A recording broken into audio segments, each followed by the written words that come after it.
উনি কিন্তু যখন জেলে গেছেন অনেক লোভনীয় প্রস্তাব ছিল ওনার কাছে, অনেক লোভনীয় প্রস্তাবের মধ্যে একটা ছিল উনি দুই ছেলেকে নিয়ে বাড়ি চলে যাবেন, একবার ছিল প্রস্তাব এরকম, উনি যান নাই। সুযোগ ছিল।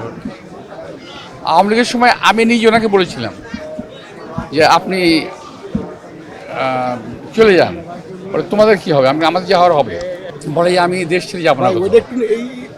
আমি বললাম যদি আপনার অ্যারেস্ট করে ফেলে গিয়ে গ্রেপ্তার হয়ে যান তো কী করবেন? হয়ে যাব, তাহলে কী হবে? অন্তত দেশের মানুষ তুই জানবে আমি দেশের মানুষের সঙ্গে বেইমানি বেশি কথা করি নাই, আমি এরকম করতে পারবো না।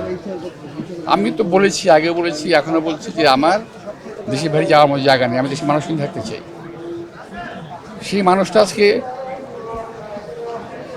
যিনি দেশ ছেড়ে গেলেন না, উনি আমাদের পৃথিবী ছেড়েই চলে গেলেন। এটা জাতির জীবনে একটা অত্যন্ত, আমি বলবো যে একটা অধ্যায় সমাপ্তি হলো, যে অধ্যায়টা বাংলাদেশে আবার কখনো ফেরত আসবে কিনা আমি জানি না।